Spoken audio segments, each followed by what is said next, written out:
Hi there. I'm going to go ahead and show the share my screen. And here you'll see the AHA Slides GroupCom /GroupCom. That's the name right there.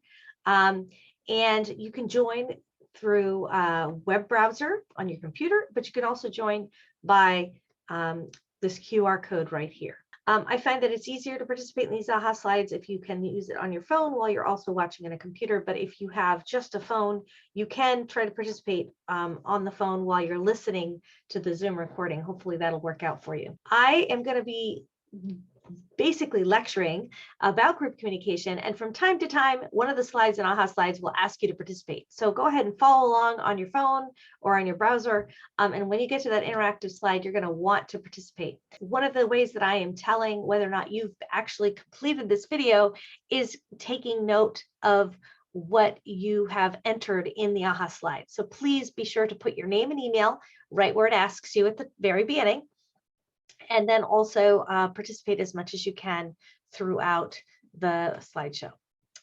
So here we go. So the first thing I want to say about groups is group communication is different than one-on-one conversations and one-on-one communication. Groups are groups of 3 or more is considered a group. James Surowiecki, The Wisdom of Crowds, studied how crowds can actually be smarter than individual people. So they did the study where they took a jar of jelly beans, and you know that game where you guess how many jelly beans are in the jar? What they found was if you average everybody's guesses, that gets the best jelly bean estimate, even better than any individual person. So groups as a whole make better decisions, and they're smarter than individuals. So group communication has a lot of different variables, and these are all the words. If you put them all together and threw them together, you could come up with a definition. So I'm going to put these words together and tell you what group communication is. Definition is the interaction, meaning that they are not just standing apart, they're actually doing stuff together. The interaction of 3 or more interdependent people. That means we rely on each other. Using verbal and nonverbal messages. Verbal with your words, and nonverbal is your gestures or movements or touch, or lots of different things are nonverbal. And that generates meaning for the purpose of achieving a common goal. Groups have a common goal. There's a lot of different important reasons we study groups. One of them is that it actually can help us be more successful if we know how to communicate in groups. Here's a great quote. I look for people who are good team people over anything else. I can teach them the technical. And this is a survey business executive, and this may sound familiar because I've already covered some of this earlier in the semester, talking about how valuable skills are for group communication and other kinds of communication. Teams and groups, being able to work in teams and groups is one of the top 3 things that new employers are looking for in recent hires that have just graduated from college. There are 3 things that go into an effective group. Having a common goal, a workable size. You don't want a group that's too small or too big. And interaction and interdependence. And right there in the middle is the sweet spot. So if you have a common goal where everyone's got very similar goals and is working together toward that fixed goal, and it's a group that's not too huge and unmanageable, because you have a group that's like 9 or 10 or 11 people, it can actually mean you've got some people who are a bit of a dead weight and don't participate. And you can also have something called groupthink that's more likely. So your ideal size of a group is really between 3 and 5. I would say 4 people. That's a normal conversation. That's a typical group. And interdependence, meaning that we interact, that we don't just split up the duties and go off in our merry way. We actually work together. Otherwise, the group isn't as effective. Now comes the interactive part of the AHA Slides. I want you to go ahead and on your AHA Slides where you've joined, I want you to think about some advantages and disadvantages of working in groups. I know some of you probably groan when you think of working in groups, because one of the disadvantages is that it requires time, energy, and resources. Let's think about some others. Why don't you share some? And also advantages. One advantage is right here. Groups generally accomplish more and perform better than people working alone. But go ahead and take a minute to type in a couple of advantages and disadvantages. And if you need to pause the video while you do that, go ahead and do that now. Another question I want to ask you is on the next AHA slide, which is that scenario of whether or not these situations are ethical or unethical. I'm going to read them to you and I want you to think about it. And you're going to vote for either ethical or unethical. First, you have a scenario where a group member has assigned to take notes at a meeting and they change the wording of recommendations so they reflect her personal preferences. Is that ethical or unethical? A second scenario is a group seeking funds to assist disadvantaged people inflates the program's success rate, makes it higher, exaggerates it to justify their request for additional funding. Are these scenarios ethical? They might be justified, but are they ethical? Next, I want to talk about the different types of groups. There are so many types of groups. There's primary groups, social groups, self-help groups. On the next page, you'll see a whole bunch more. But basically, all groups have two things in common. They have a purpose and they have members. And the members can be formal membership or can be an informal membership. A primary group, for example, is the provide members with affection, support, and a sense of belonging.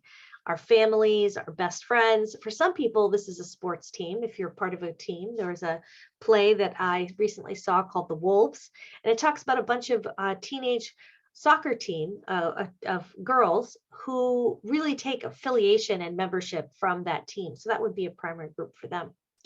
But for many other people, an athletic team could just be a social membership, and that common purpose could be a friendly setting to participate in social activities and less of a primary function. Self-help groups are another type of group, and these are people who get together to help each other with personal problems. AA, therapy groups, Weight Watchers, these are all self-help groups. As you can see, there's lots of other types of groups. So I'm just going to take a pause here, and I want you to look at these groups and think about which of these groups are you in. Most of us are in a lot of different types of groups, and we just have to take a minute to realize that there are lots of opportunities. And the thing about groups is different groups have different goals, and so they're going to function a little differently because of those differences in goals. This is a virtual group right now, what you're in. We are in a virtual class. We work over what we would call a web conferencing system, Zoom. And we sometimes do things, delayed feedback, such as this video is being recorded and you're going to participate in it on your own.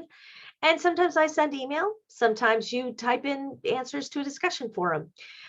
We have lots of things that happen with virtual groups, but the most important feature about a virtual group is that we communicate across time and distance and boundaries. And so that can be very flexible, but can also be harder sometimes to communicate effectively. So we'll talk about that as well on Wednesday.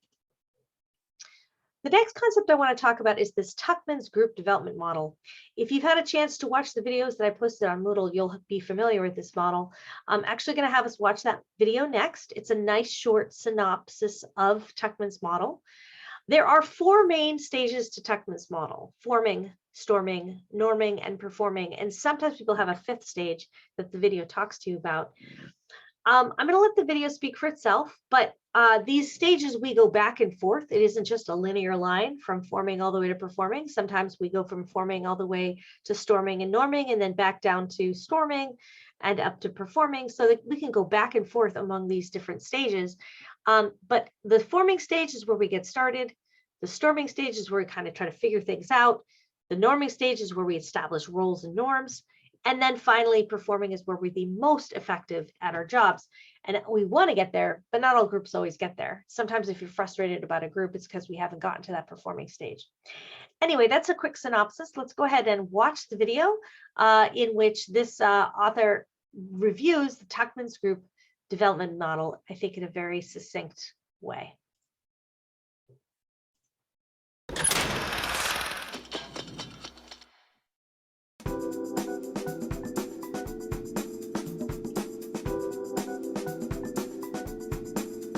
Hi, I'm Edward Musio, CEO of Group Harmonics, and today I'm here to talk to you about Tuckman's model, how to fight right on your team.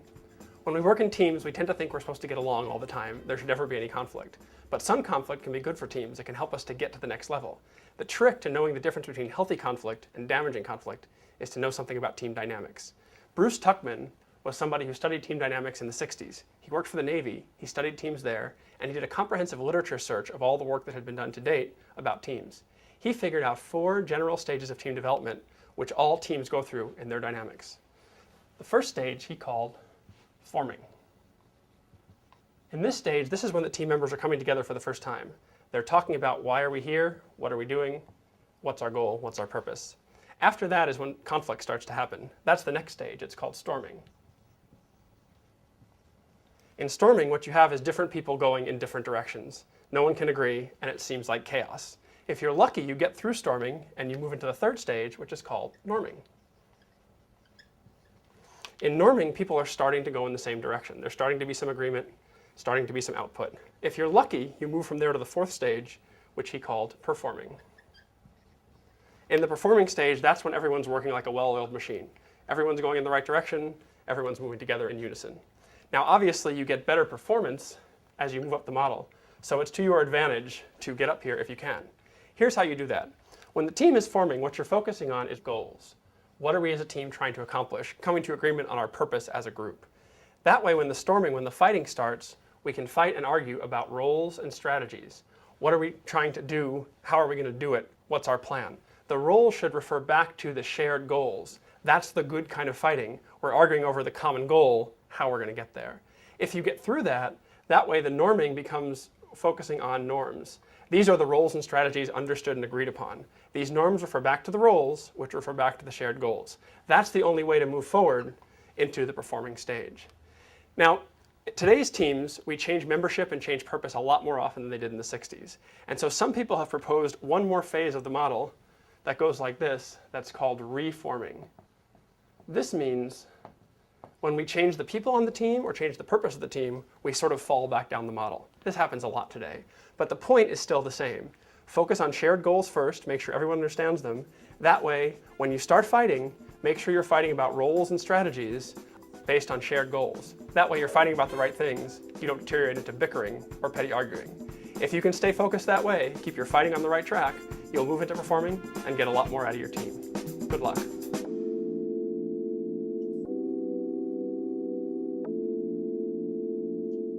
So I think this is very good advice for us to consider when we think about tensions in groups, is to make sure that we're fighting about the right things, okay? So there's different types of tensions. The primary tension is the social unease that accompanies the get acquainted process in groups. This is where we're trying to figure out if we all have the same goal. A secondary tension is frustrations and personality conflicts experienced by group members as they compete for social acceptance, status, and achievement.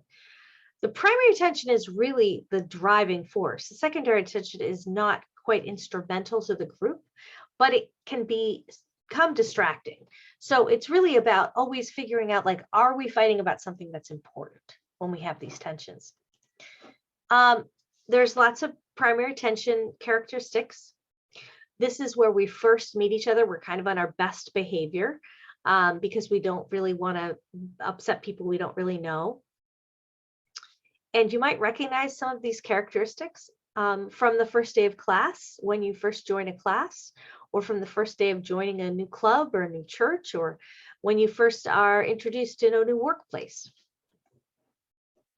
These happen in the first stage. Secondary tension happens more likely in the storming and norming phase. This is where groups are noisy, dynamic, members may speak at the same time. And these are kinds of the types of tensions that happen once a group gets to know each other a little bit more. One of the things that happens that can break down a group is when people don't share their goals with other people, and that's what we call hidden agendas. If our members' private goal is different from the group's common goal, that can be a challenge. Hidden agendas are what people really want, not what they say they want. Group cohesiveness is really important. It's what holds the glue that holds the group together. When you feel like you really belong in a group, you feel like a strong sense of identity, you've got a lot of pride. Group cohesiveness tends to go up when you have more similarities with a group, when you feel like you have more can relate to them. And group cohesiveness tends to go down when you're more a heterogeneous group, a group that isn't very diverse. People are very different. The challenge with group cohesiveness is sometimes it can lead to something called groupthink, which is where people just go along to get along because they don't want to really rock the boat. And groupthink can also happen when you are finding it challenging to think differently than other people because you just think very similarly. So groups can get into trouble sometimes that way because it means that they are anticipating problems that are going to come up ahead. Group norms are expectations held by group members considering what behavior or opinions are acceptable or unacceptable. And they can help the group function smoothly. They can make sure that the group is more effective. A group norm might be something as simple as, when you come in the house, the first thing you do is take off your shoes, and that way you don't track men in the house. That may sound odd that I'm saying, hey, that's a group norm, but it is.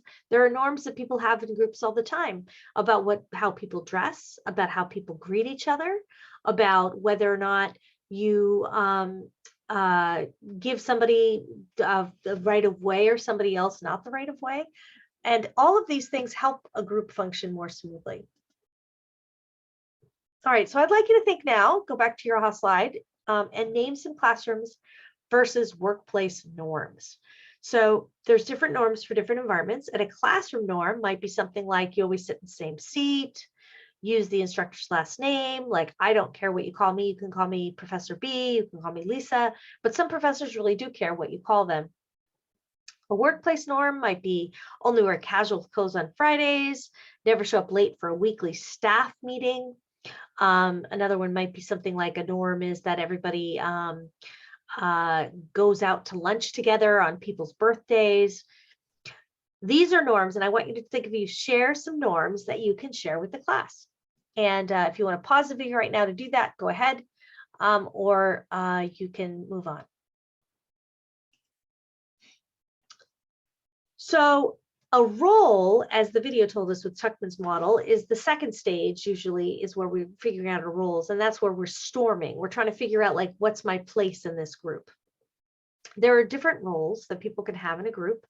Task roles are behaviors that deal with the common goal. And maintenance roles are behaviors that deal with whether or not people feel like they belong and get along. And those are the two main types of roles that people have. But there's lots of different types of task roles, and there's lots of different types of maintenance roles. So some of the task roles are things like initiator, contributor. This is where you can propose new ideas. Information seeker, you try to find out information. Information giver, you're the person who knows things about how things have operated in the past, and you might share that. An opinion seeker is where you're trying to get opinions from other people. And opinion giver, you tell people like what your opinion is. Notice the difference between an information seeker and an information giver, and an opinion seeker and opinion giver. Sharing beliefs and feelings is different than sharing information in terms of the function it plays in a group. Somebody might be also a clarifier. They explain ideas and summarize what's going on. An evaluator or critic, where they kind of assess how valid those opinions and ideas are. An energizer could be somebody about, hey, let's get this group up and running, right? Procedural technician is the person who's like, who brought the coffee? Where should those tables go? How does this operate? Who's got the key? What time of day should we be turning on these lights? The recorder secretary is the person who keeps notes. So there's lots of different types of task roles. Maintenance roles, you'll notice, are a little different. They're the more touchy-feely type functions of a role, and yet they're very important, because if people don't feel like they belong in a group, they're not going to stick around. Encourager, supporter is somebody who praises, encourages group members, and listens. A harmonizer helps resolve conflicts, helps mediate conflict between people. A compromiser is somebody who suggests and minimizes differences and helps the group kind of come to a consensus. Tension reliever is somebody who might use humor to relieve and alleviate tensions, tempers, and stress.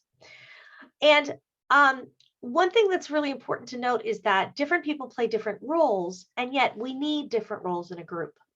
We can't just all play the same role in a group, or the group won't function effectively. So just as we see here, we've got gatekeeper, somebody might moderate the flow of communication and encourage people to participate. We might also have somebody who's an opinion giver. And if everybody was a gatekeeper and nobody was an opinion giver, we wouldn't get to hear people's opinions. So it's important that we have different types of roles within a group. Standard monitor is somebody who reminds norms and rules. And observer interpreter monitors, interprets feelings, and paraphrases what people have said. And all groups need followers. These are the people who are going to support the group and do what the group wants them to do. The kinds of roles we don't want are self-centered roles. And I'm not going to read over this entire list. I just want you to glance at it and see if you can recognize anybody that you might find has been difficult to work with in a group might have been playing one of these roles. Okay, so it's time for you to take a short quiz check-in just to see where people sit. And I want you to try to assess identifying Raoul's roles. Here's a guy who's doing stuff in a group, and I want you to think about which of these things he is doing. He's sharing his personal feelings and opinions. He also summarizes group progress and draws conclusions. When group members argue, he mediates conflict and paraphrases what others say. So which of these roles does Raoul demonstrate? Go ahead and write that into the short answer. And we will revisit this in class on Wednesday. Here's another question, another example. See if you can identify the roles that this person is playing.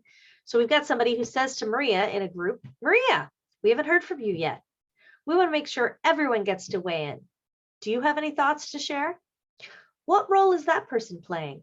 Are they a harmonizer, standard monitor, observer interpreter, gatekeeper, or procedural technician? Again, take your guess. Go back and you can pause the video and go back and look at the different types and see if you can identify what Maria plays. We will reveal the answer in class on Wednesday. So we've already kind of gone over some disruptive group activities and behaviors. And so I want to go ahead and take the time now to watch the video that I'd assigned you to watch that was on Moodle. If you've not yet had a chance to watch it, go ahead and watch it. If you have, go ahead and fast forward over it and we can continue on the other side of the video. Group communication. Group communication is defined as 3 or more people working interdependently for the purpose of accomplishing a task. There are 3 primary features of small group communication. The first of these is group size. In order to be considered group communication, groups must be at least 3 people. Otherwise, the communication is simply considered interpersonal. The group shouldn't be larger than 15, otherwise true communication within the group becomes difficult to maintain. The second feature needed for communication to be considered group communication is that the group must be interdependent, meaning that any group member's behavior influences both group members' task and relational behaviors. The third and final primary feature of group communication is that the group must have a task in which no externally correct decision exists. This means that the group's communication is dependent on solving or accomplishing a task or goal that doesn't already have a solution or a correct answer. With these 3 primary features in mind, consider which of the following is or isn't true group communication. Then determine why or why not. You will be asked your answers to these scenarios in class, so be ready to respond. So I'm just going to pause it at this point and just say we will be going over these answers in class on Wednesday as well. So please get a pen and paper out and be ready to take notes. The first one. A group of friends hanging out and talking about gaming. According to the 3 features I just gave you, would this be considered group communication or not? So again, considering the task, considering the size, and considering the goal. A second example, a group of volunteers at a soup kitchen. Or how about this one? A small office party planning committee planning the boss's retirement party. A class of 25 students completing a group task. A church youth group committee of 10 planning an upcoming overseas mission trip. A group of 5 English teachers planning curriculum for English 10. A jury. Which of these scenarios would be considered small group communication? Now, within group communication, there are various roles that individuals tend to play. As you know, we each have different personalities with varying levels of assertiveness and responsiveness, so we don't all behave the same way when we're in a group. In short, there are 2 main categories of roles that often surface in group communication. The first of these roles are task roles, and the second are maintenance roles. Now, task roles seek to get the job done, while maintenance roles focus on the emotional or relational tone in the group. Based on what you already know about personality styles, can you guess which types of personalities are drawn to the task roles in a group communication setting? What about maintenance roles? If you guess that analyticals and drivers are probably drawn to task roles within a group, you're probably right. And the amiables and expressives tend to focus more on relationships within the group, you're probably right there too. But within these task roles and maintenance roles, there are very specific niches that are often filled by group members in a group communication setting. Try to determine which personality style may be drawn to each. Now, as I said, task roles within a group are filled by those who want to get the job done. But how do people seek to do this? Well, one task role is the initiator or expediter. This person often suggests new ideas, goals, solutions, or approaches. Oftentimes, these individuals are the most creative or energetic. Another task role is information givers and seekers. Now, these people provide a foundation for discussion by the information they both provide and seek throughout the process of a group discussion. The final task role you need to know about is the critic or analyzer. These individuals look at the good and bad points that are brought up and often look at how the whole picture fits together. Critics and analyzers are often seen by personality styles who are opposite from them to kind of be the Debbie Downers of the group, but the roles are still very vital to arriving at a final solution as long as the group's success is ultimately the critic's goal.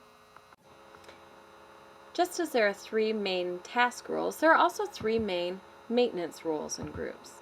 Each focuses on the emotional tone and relationships within the group in different ways. The first of these maintenance roles is the encourager. This person, as you may guess, praises and/or comments on contributions to and achievements of the group.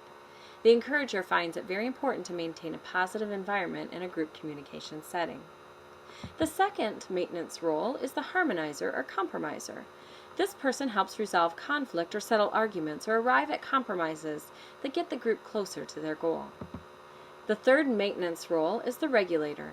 This individual reminds the participants of the agenda or topic at hand and gives others in the group a chance to speak. Although not every group communication setting has each of these roles present within the group, notice when they do appear in group communication activities that we do in class. Notice as well whether you tend to fill a task role or a maintenance role when communicating within a group, and the ways in which your role kind of fits your personality. Group communication is the reality of your world. While you may not realize it, your future will involve strong communication skills within a group, whether that group meets in person or through the use of technology. The truth is, the world is changing, and the independent work of your parents' educational experience and career has given way to a highly collaborative, information-sharing, communication-driven landscape that will require more of you than just getting along in a group. It will require of you that you are skilled in speaking others' personality languages while solving problems creatively and collaboratively in innovative ways. Are you up for the challenge? Then learn positive and persuasive ways to function in a group now. In this world of globalization, it will impact your future. So there are lots of things to think about in that video, and hopefully you have had a chance to digest some of those things. The next topic I want to look on to is talking about leadership. There is a difference between a leader and leadership. A leader is a person and leadership is a behavior. And there are different leadership styles. There are 3 leadership theories that are pretty popular in leadership studies. There are more, but these are the three dominant ones. First, there's trait theory. This is the concept that you either have leadership qualities or you don't. you're born leader. You've ever heard that expression? The styles theory, it says that we all have leadership styles. We have a dictatorial style maybe, or a more open laissez-faire style. Maybe you're a collaborator. These are different types of styles. And then the third situational theory is the third style of leadership. So that's the third leadership theories. And that is that we match our leaders to the type of situation. So just as the name says, situational theory, we think different situations call for different leadership styles. So I'm going to go over each one now. First, let's talk about trait theory. Trait theory is the concept that leaders are born, not made, and that there are certain characteristics that make someone a good leader. Self-confidence, enthusiasm, trustworthiness, so forth and so on. Can you think of a weakness to this theory? Go ahead and write that now in the AHA slide. The next theory of leadership is the styles theory. And this says that we have different styles of leadership. We have democratic leaders are usually best, or autocratic leaders, or laissez-faire leaders. So this says that there are different types of styles that you might engage in. And I want you to think about if you can think of a weakness to this theory. Now, while you're writing about that, we will talk about these in class on Wednesday. But one thing I want you to think about in terms of the trait theory, which is leaders are born, and styles theory, which says that leaders have different styles, is that both of those ideas are kind of encompassed by the situational theory of leadership. And this is saying, no, leaders aren't born, leaders are made. That there is different types of leadership that occurs, and what we're looking for is a match between a leader's style and the situation. So what it's saying is that maybe you've got somebody who's a real authoritarian leader. Maybe their leadership style is best matched to this particular situation. Here's an example. You do not want somebody who is a uncertain and group-oriented collaborator running as a drill sergeant during a war scenario. You do not want somebody who is going to respond to an emergency disaster, asking everybody what they think about the plan of how they're going to rescue people from a burning building. So that kind of leadership style is best bet for that situation is an authoritarian one, where it's like, what I say goes. So leadership is best in the situational theory based on matching that leadership with the situation. So the other thing that influences the type of leadership style is whether you are task or relationship motivated, right? And that was something that was said in the video and something we said earlier. Are you task oriented, or do you have maintenance oriented types of roles that you play in a group? And that answer will tell you what your leadership style is probably best leaning towards. If you're a task motivated, you want to get the job done, you're very results oriented, or are you relationship motivated and you gain satisfaction from working in a group, or maybe you're a little bit of both. Go ahead and take the poll now. There's two choices. You can either answer task or relationship, and I'd love to see what people answer for that question.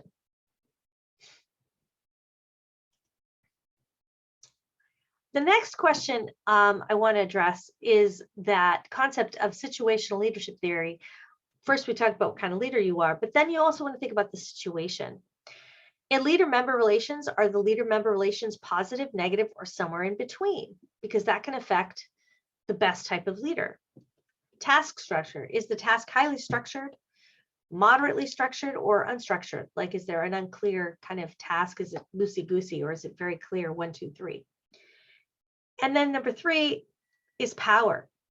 As a leader, do you have a lot of power over everybody, or do you have a moderate amount of power or very little power? All of these things go into play into determining what's the best style of leadership. And I'll give you an example. Once you know your leadership style and the type of situation, you can predict how successful you will be. Say you know that you're somebody who's a task-oriented leader, and you're in a situation where you don't have a lot of power, and you also don't have a great relationship with the other people. Situational leadership theory will take that information and predict whether or not you're the right match for that situation or whether somebody else might be a better match. And it may tell you, in order for your style to be effective, you need to modify how much and what kind of power you have. So I'm going to take a quick quiz question here. If task motivated describes your leadership style, situational leadership theory predicts that you'll be least successful when? And there's a bunch of choices here. So go ahead and look them over and see if you can determine which style or which situation where you'll be the least successful.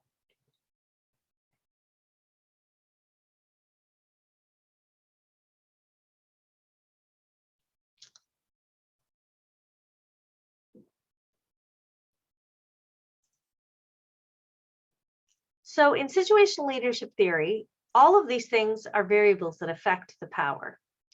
So when you have a task motivated leader, and this chart's kind of hard to read, so I'll walk you through it. If you're a task motivated leader who wants to get the job done, you're on one side. If you're a relationship motivated leader, you want to be able to make sure people feel belonging. Well, task motivated leaders are going to do well when there's a good leader member relationship, a clear task, and a great deal of power. Whereas relationship motivated leaders are going to do well when there is a moderate level of leader member relationships, task structure, and power.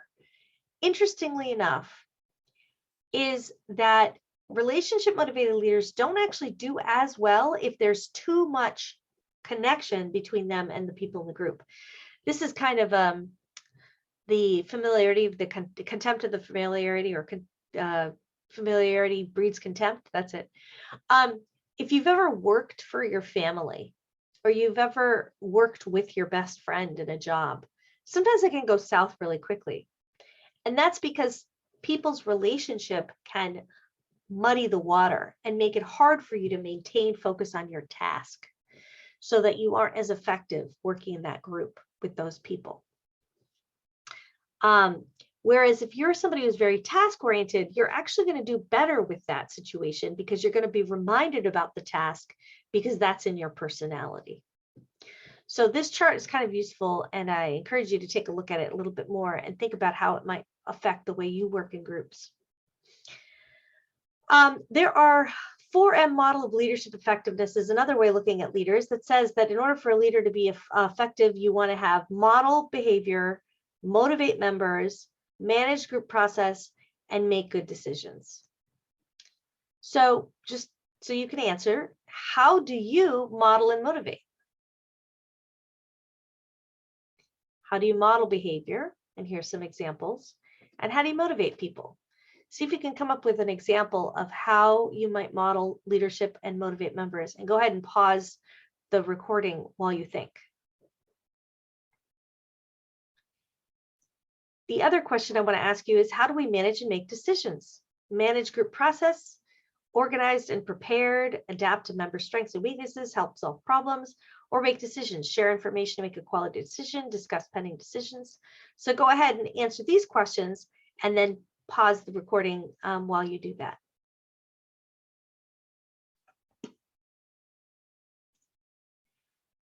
If, as a leader, you are seen as a chronically indecisive, people won't let you lead them.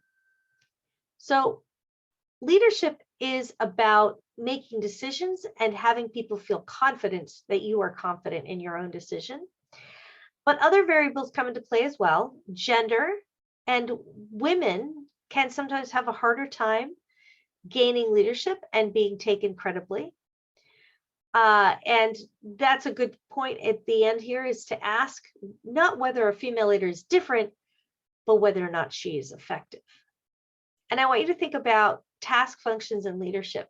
Task functions being how effective the group work together, information, clarify, summarize, evaluate, so on.